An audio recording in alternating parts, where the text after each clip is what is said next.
So good to see you all this morning. So nice to have a chance to be here with you again.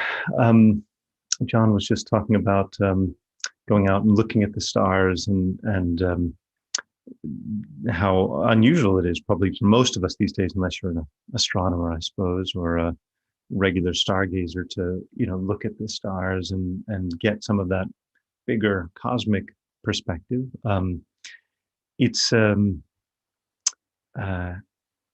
it is interesting, this idea of changing perspective, right, from like the local and immediate to bigger perspective, and then back to local and back to these bigger perspectives, is something I've been thinking about a lot, about how we learn different things at different perspectives. And so there's really a need to have a rhythm kind of going back and forth between these big perspectives and local perspective and right now versus all of time, and to stretch in all of those directions, to because it's maybe one way to frame it is that our minds, there's a somewhat narrow window of our consciousness. Like, the things that fill our mind when we're focused just in this group here are people's faces and the lighting and the interaction, discussion, and so forth.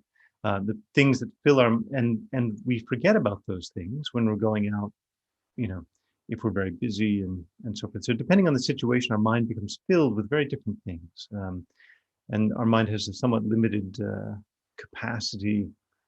Maybe it's unlimited in some ways, but it's limited in terms of our attention and what we can hold conscious at any given time. So for this class, actually, I wanted to take a bit of a cosmic journey and get into this big topic of birth and death and sex. That was the title that I gave here. So this will be the first. I was thinking, maybe this is an 18 or over class, but no, you have like sex education when you're young. So I think this is still all audiences, but couching it really in that broader context of existence. Just wanted to share some ideas on that. What we can do is just, as usual, shifting our perspective from all the big world that we normally focus on to this quiet, more inner world of our own experience and our own breathing and our own meditation. So taking that opportunity to gain more perspective on our life and to build our inner peace. So to settle in some meditation, we can just close our eyes if that helps us to focus. Obviously optional, and then take a deep breath just to reset.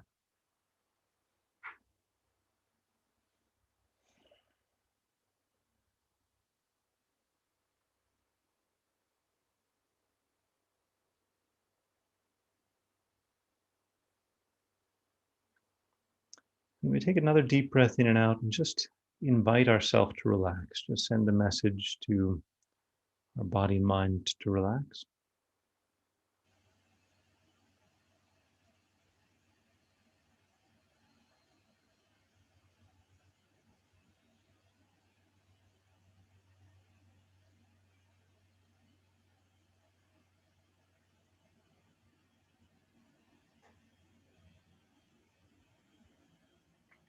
Then take another breath and just asking ourselves, what is important now?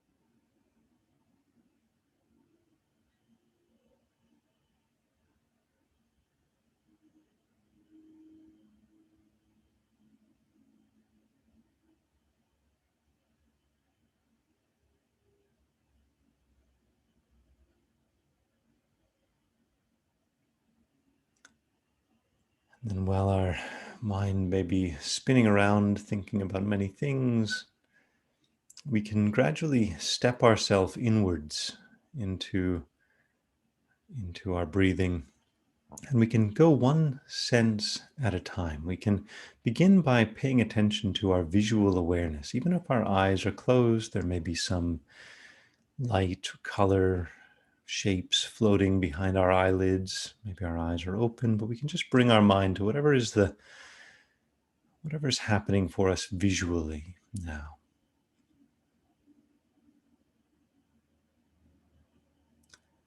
It doesn't matter what it is, it's all just shapes and colors. Just many, many combinations of shapes and colors. Pleasant, unpleasant, neutral.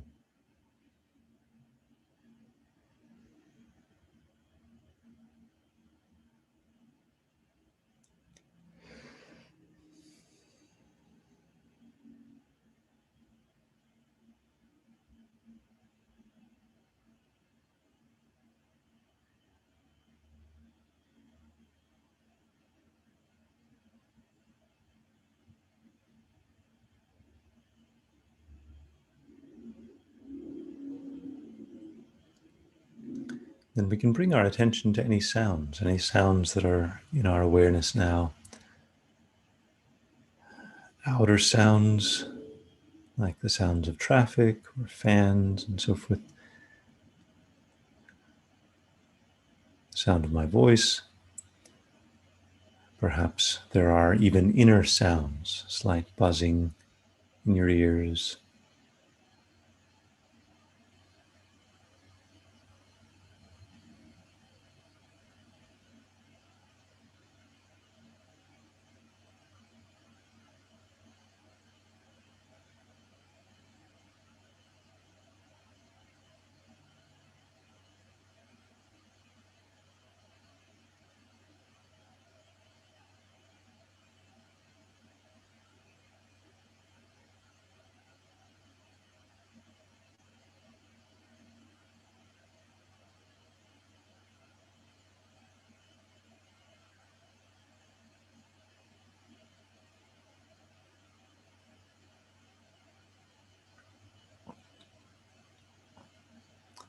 And then we can become aware of any smells. Now, there may not be any manifest smells in our environment. Maybe there are, maybe there aren't. We just check and we just notice that sense power, the potential for our nose to generate a sense of smell. That's with us all the time.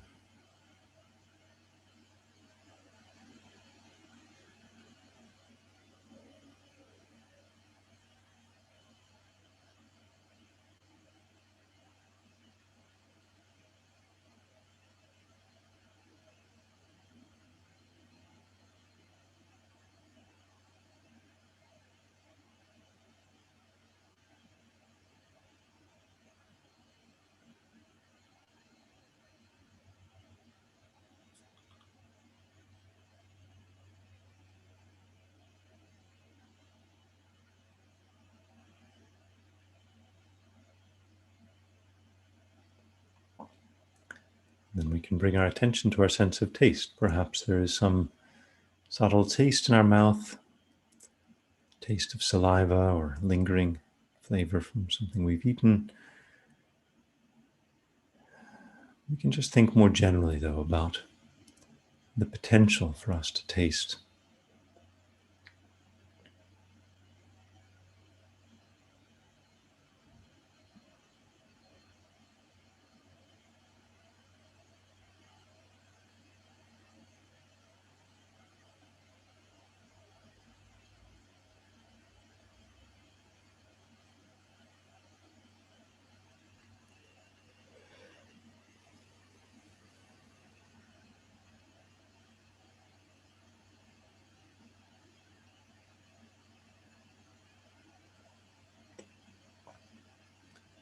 Then we can notice our experience, our tactile awareness, our sense of touch. And here we can recognize that our entire body is a sense organ. It's our largest sense organ. Every inch of our skin has some ability to feel. We can just ask ourselves, what is the sensory data that I'm getting from my body now? And how is it changing?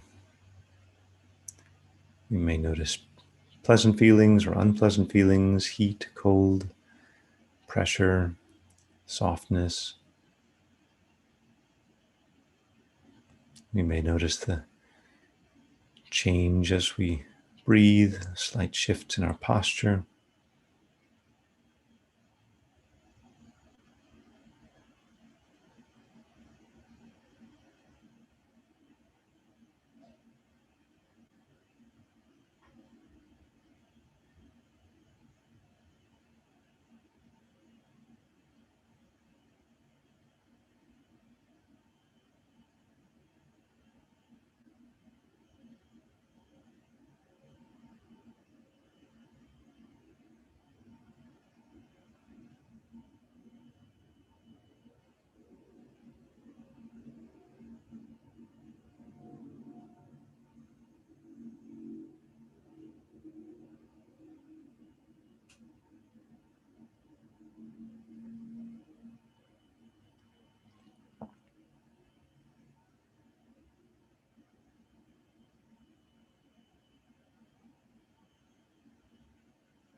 And we pay attention to our body, our tactile awareness, with a sense of curiosity and kindness.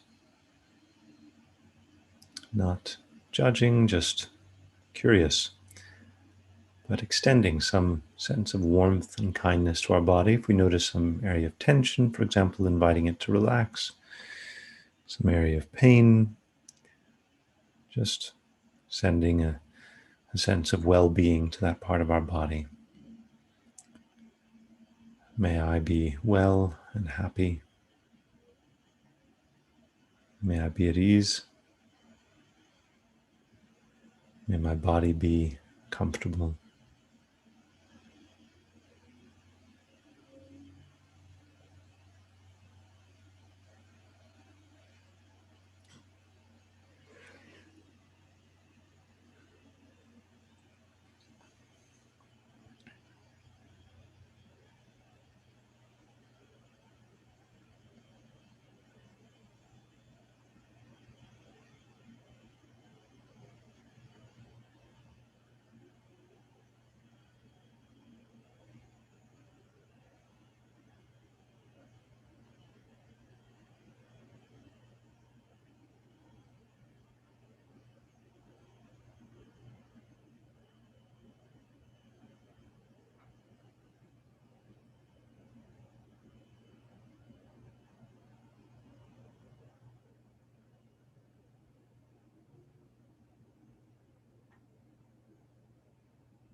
And just noticing while there are pleasant feelings and unpleasant feelings in our body, pleasure and pain,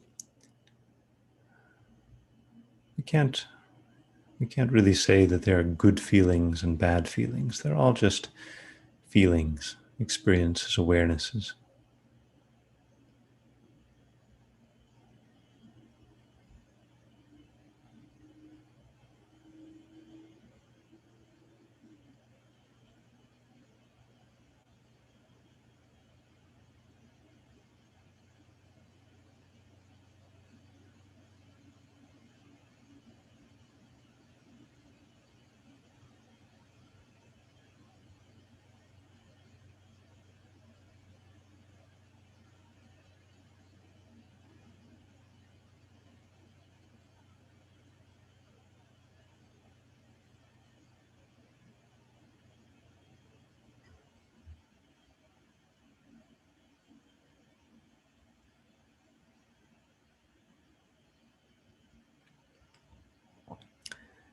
And then we can develop some sense of gratitude, some appreciation for everyone and everything that has allowed us to be alive at this moment, allowed us to get to this point, place in our life.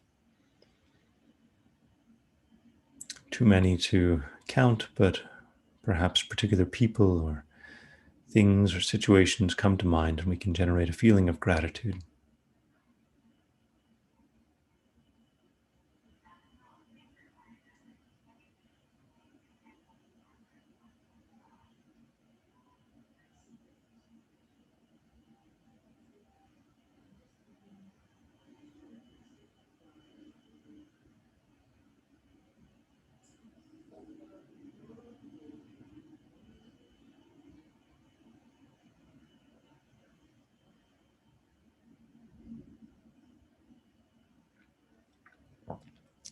And then with this feeling of gratitude, we can develop a wish to repay the kindness that we have received, to bring benefit and value into our world through whatever means we can.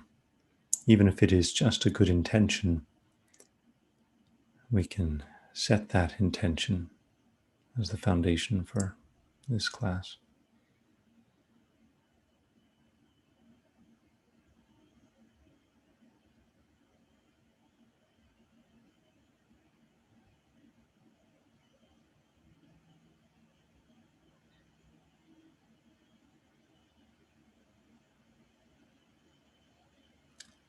And then we can relax our concentration, open our eyes and rise from our meditation.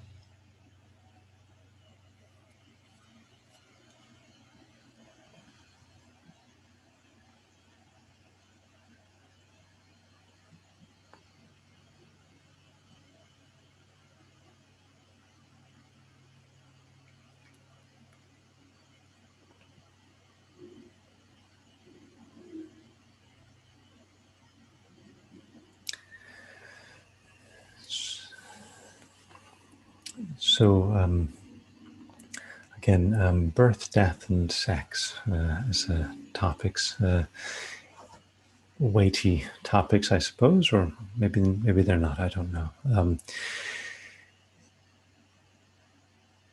We don't. It's easy to lose.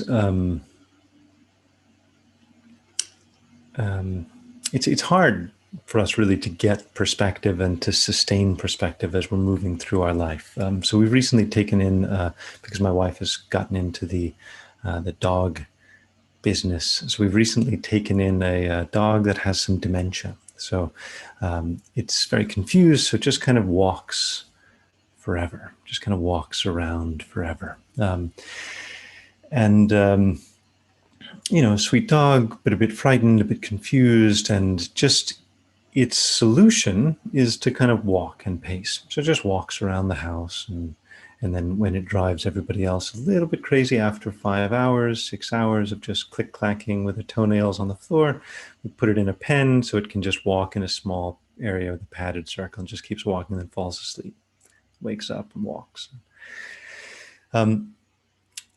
It reminds me of these times when I was a child, especially, but any time when I get sick, right? If I've been sick, and then I easily get into this space where I have this repetitive thought patterns, right? Or if you have insomnia, you're trying to fall asleep, and maybe the same repetitive thought patterns going over your head, and there's a little bit of discomfort. Like if I'm sick and my whole body's uncomfortable, so I toss, and then rustle my feet, and then toss over, and then rustle my feet, or look at the phone, get bored, put the phone away.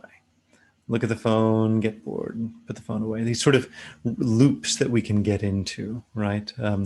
And they look different for different people, and they change over time and so forth. But if I thought about what's the dog experiencing and why is the dog walking, right? Well, it must be something very instinctive for it, right?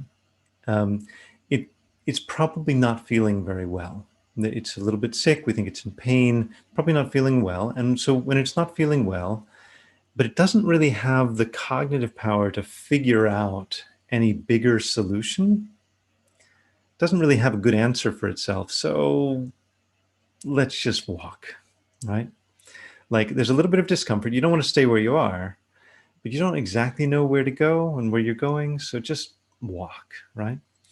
And then from there, I started thinking about, there's a lot of people who in their jobs, right? They just show up for work, they punch the clock, they go home, they show up for work, they punch the clock, they go home. And there's a lot of ways in our life where on one level or another, we can be a little bit stuck. We're kind of get into these loops, but not necessarily feeling like we know where our life is going, or that we're oriented in sort of a big picture. And that's why it's important to change our perspective at different times, to look in very closely to just in our heart what's going on there, to take a bigger picture point of view of our life and so forth. So when we talk about birth, death, and sex and so forth, this is kind of big picture things, bookends, birth and death on the ends of our life, and sex as some sort of theme that looks a little bit different for everybody and looks a little bit similar for everybody. That sort of drives through between those two bookends, birth and death. So obviously we can only just touch on little aspects of the topic, but maybe one way to look at it is to start with death. I read an article the other day, just very briefly, that scientists have determined that death is not quite a final definite moment. If you just think of cardiac death, like your heart stopping and so forth, they determined that sometimes there's flutters of electrical activity in the heart after a few minutes after the heart stops beating, but then it maybe beats a little bit. And the article talked about in Renaissance times, people hooking like a bell on the inside of a coffin so that people could alert, I think maybe it was Victorian times, the fear of being buried alive, right? That they could alert somebody if they were, and Edgar Allan Poe wrote, these horror tales about being buried alive, and, are they really dead, and so forth. And so it's um, that was the angle that the article took, and said, well, if the heart stops beating and hasn't been beating for 5 minutes, then at that point, we have no evidence that anybody ever comes back after that point. If your heart hasn't beaten for 5 minutes, then we can declare that you're dead. But what they were saying is that you can't find a specific point, like a moment where you can say, okay, now you're definitely dead. But I always think about if you cut flowers, right? When do the flowers die? Right? You cut the flowers and you stick them in a vase of water. When do the flowers die? Now that's interesting, right? Once you've cut a flower, you can say definitely it's not coming back, right? You can't uncut a flower, right? But the bloom can stay for a flower. It can stay for days, maybe, I don't know, maybe even a week or more. But you can tell that from one point of view, it's on a cellular level. Every cell has to die, and cells live and die. Our cells are dying all the time.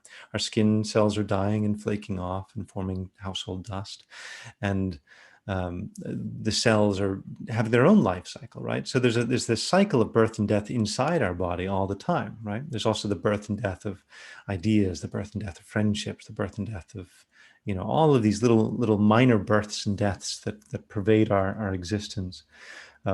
In the Buddhist tradition, the custom is to, when someone dies, the custom is to leave their body undisturbed for as much as 3 days, to allow their mind to leave the body gradually.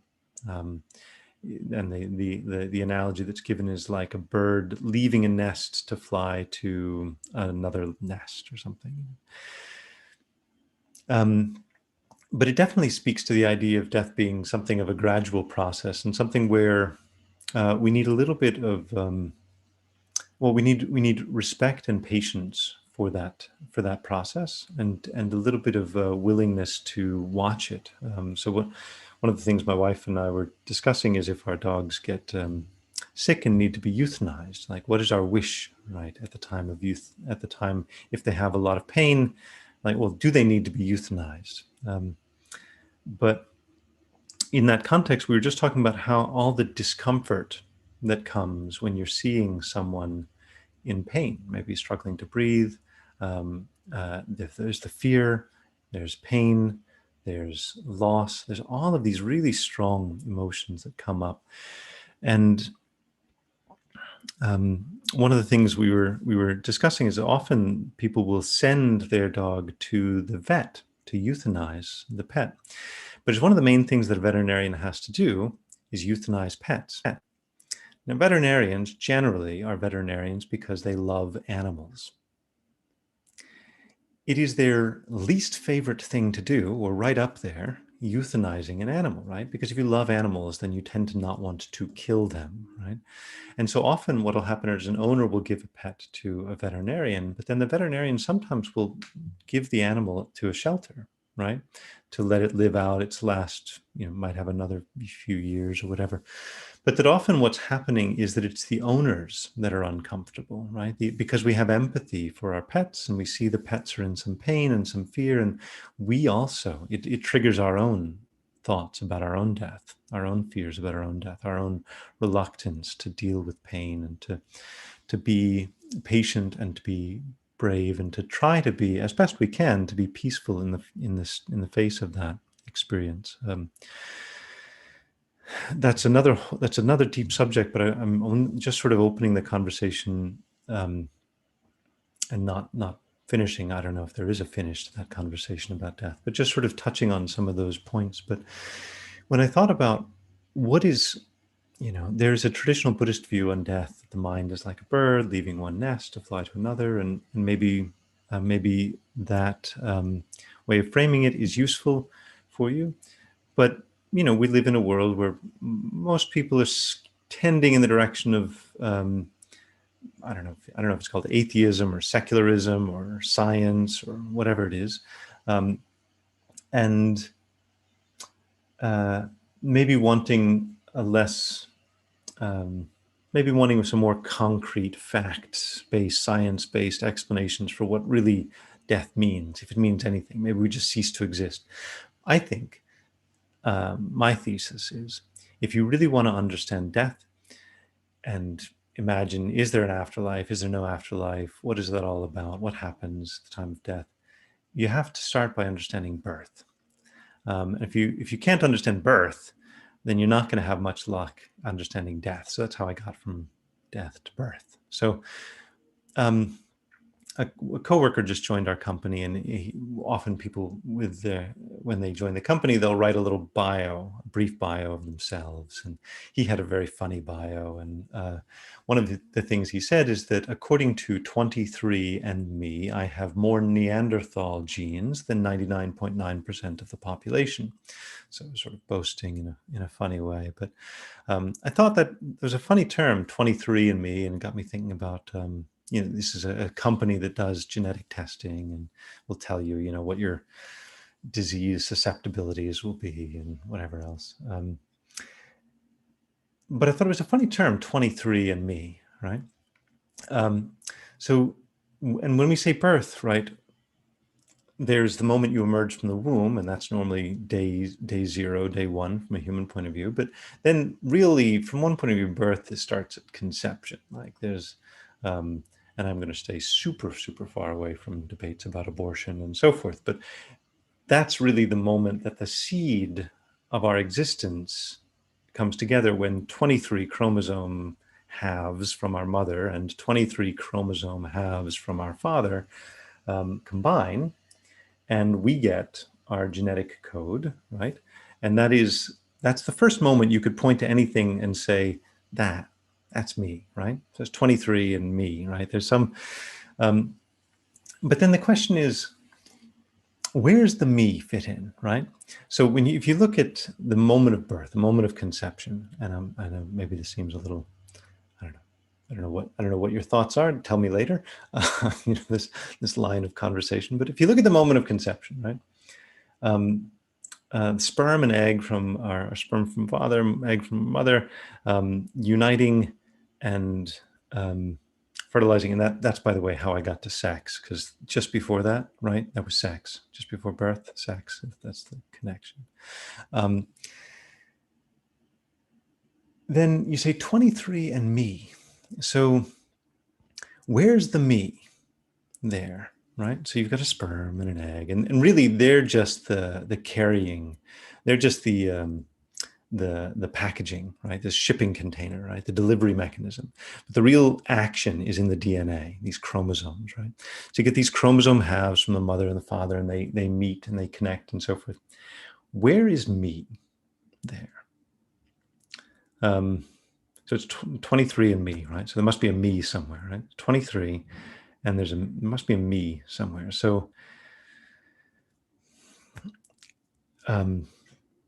there's a Japanese koan, the Japanese Zen tradition. There's a koan that says, and these koans are riddles, they're puzzles that they invite people to think about. And they basically, I think it's the Soto Zen tradition. I'm not so familiar with that, but they basically will give you a koan, and that's your instruction. And they send you off for 3 months to contemplate your koan. You get one instruction. So one of these koans is, what was your face? What was the appearance of your face before you were born? So that's your instruction. Now go off and think about that for 3 months. So, well, the modern version of that might be, what is the me when you get these 23 chromosomes together? Or what was the me just before these chromosomes come together? And, we could put out a sort of a religious explanation and say, oh, well, there's a self of some description that enters that fertilized sperm and egg. But from one point of view, the chromosome is just a bunch of information, right? The DNA is just a bunch of information. It's our computer program, or a little bit of programming from mom, a little bit of programming from dad, and you could put them together and you recombine, genetic recombination, sexual recombination, and it's just information, right? And it's information that encodes this living being, and gives information for this living being to hopefully thrive and adapt, right? First in the environment of the womb, that's your first environment in which you've got to thrive. And then once you leave the womb, then the action starts, right? You've got to thrive in this environment with other people. And so some of our genes help to give information about how do you respond to other humans? How do you recognize a human face? What's cute? What's scary? What's fun? What's pleasant? What's unpleasant? And so forth. And all of that is kind of combining this incredibly complex genome, combining then with a world that's changing continuously. Other people's genomes, our brothers and sisters and family and neighbors, and then it's just this endless interaction, this sort of endless unfolding. If you want to make it poetic, you can say an endless blossoming or unfolding of interactions. But in theory, somewhere there's a me in there, right? It's you going through this journey, right? Somewhere there's a me in there. But if you check carefully, it's hard to find a me, right? It's just like there's my body, and there's my eye awareness and ear awareness, nose awareness, tongue, physical tactile awareness. There's my ability to think and remember and plan and so forth, but it's hard to find a me there. The me is quite elusive. And in a sense, the me is, I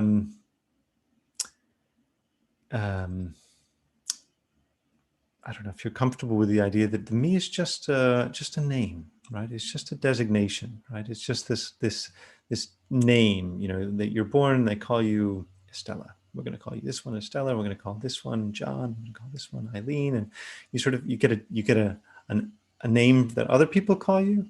And then there's a name that you call yourself, me. Like, how do I refer to myself? A teacher I was listening to recently was pointing out that across all cultures, right, one of the first words, the vocalization that beings make is ma, ma, ma, ma, ma. And so as soon as a little baby starts vocalizing ma, ma, ma, what is that intention? What's that mental idea? What's that vocalization doing? It's saying, I'm in pain. I need something, right? I need help. Somebody help me, right? And so who listens to that call? Who hears the distress call? It's the one that is forever known as Mama, right? But the teacher I was listening to, he said he does not sure what the real etymology is, but there is some association with mine, right? This first, like mine, me, mine. Um, Maybe it's a fake correlation or not, but there's the sense of me, right? The sense of I, and I want, and I have, and I need. Um, and so you're probably going to end this class very, very disappointed about the dramatic lack of treatment of the topic of sex, right? Because I'm running out of time, and it's such a hot topic, right? Sex sells, and I probably could get a lot more people in the meditation class if I were to, do something with marketing like that. But sex is somewhat interesting, right? Again, it looks very similar for everybody, and it looks very different for everybody. But at some point, there's this the personal sexual revolution of adolescence, right? Where all of a sudden we become attuned to there's male and female, and or whatever combination of that is fascinating for you, and then it hits some peak, right, of like absolute peak of intensity at some point in your life, and it sort of lingers there for a bunch of years and sort of defines how you see yourself, how you see yourself in the world, what are your goals, you want to find a partner, or you're I'll read this later. There is this there's an intensity that ebbs and flows at different times in our life, right? But there tends to be a coming back to a wish for companionship, right? A wish for somebody to live our life with, or a sense of loneliness if we don't have that. And so sex, among a lot of other things, it creates bonding, right? It brings people together to try to navigate through this cycle of birth to death in a somewhat less lonely way.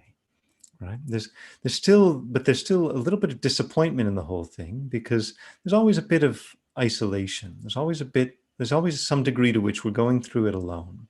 But that gets back into that sense. And so in a sense, the drive for sex is a drive for not being alone, right? To some degree, it is that pain of feeling alone and isolated and wanting, and then on some level, it's also the drive to procreate, to not cease at the time of death. Like when we die, what will outlive us, right? What is our escape pod, right? From death, from the final disaster of death, do we have an escape vehicle or a life raft that we can send that can escape death? Perhaps that's our children, right? Or perhaps that's other people's children. Or so again, big topics. My experience with sex is largely colored by this long period as a monk, right, where you're dealing with trying to avoid or transcend or repress the sexual drive, right? So in a sense,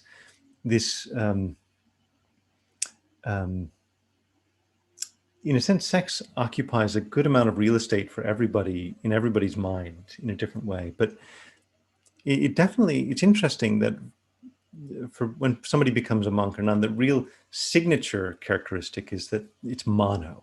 Mono means they're solo. That's the word monha. It comes from this idea that you're one, right? You're not getting into a relationship. And that's the sort of defining characteristic of, that's like the main ordination vow. At one point I got ordained, and the main characteristic was I never again had sexual activity. And at one point I got disrobed, right? That sort of monk dropout, crash out, burnout, something like whatever that is. And the defining moment is when you engage in sexual activity after this long period of celibacy. It's called defeat as a monk.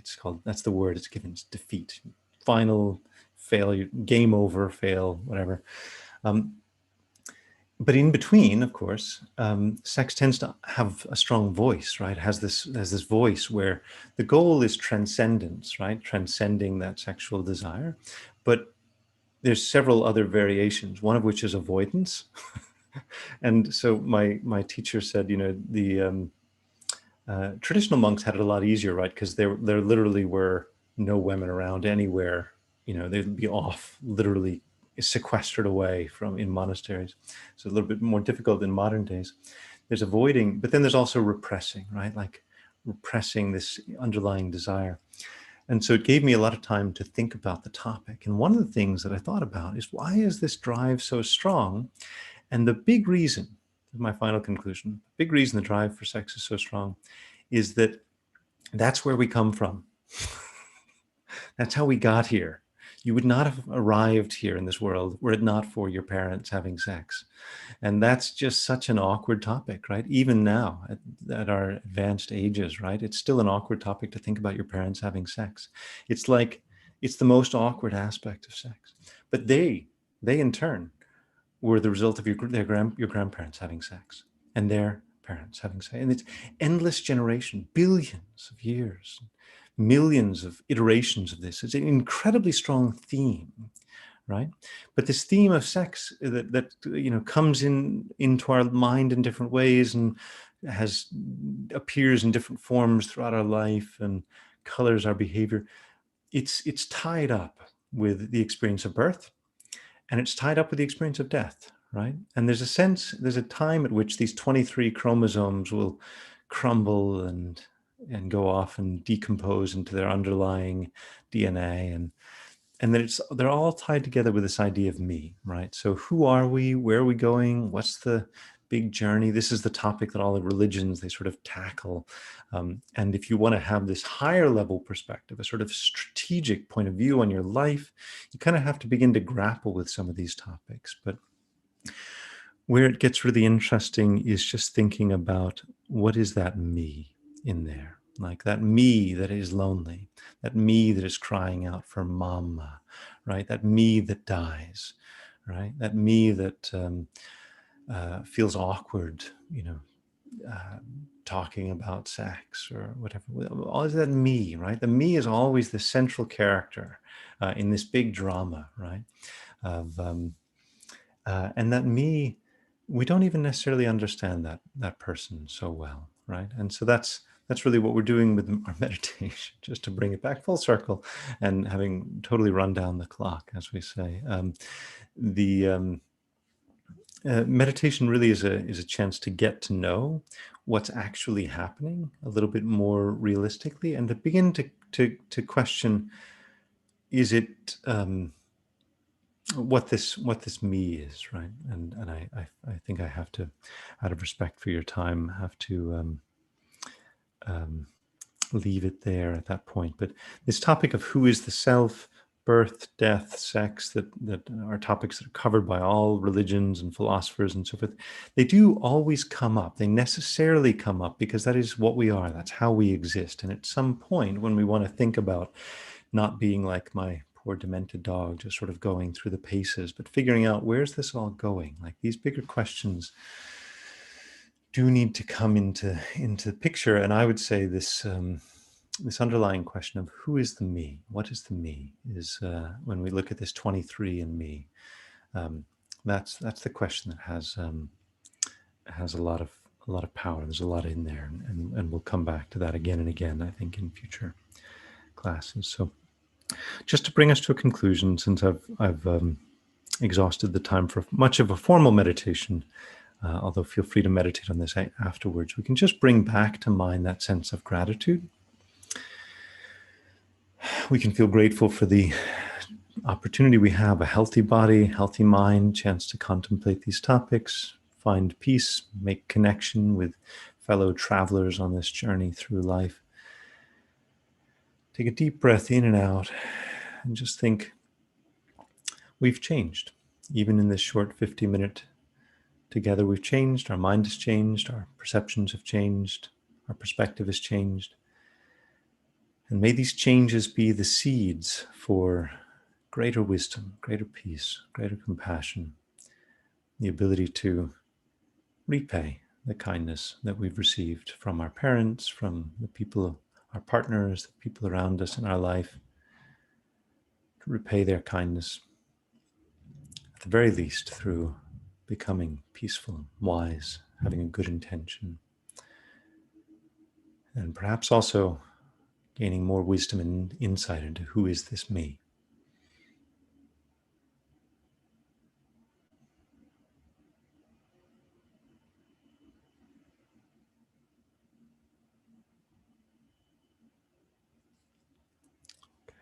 Thank you very much.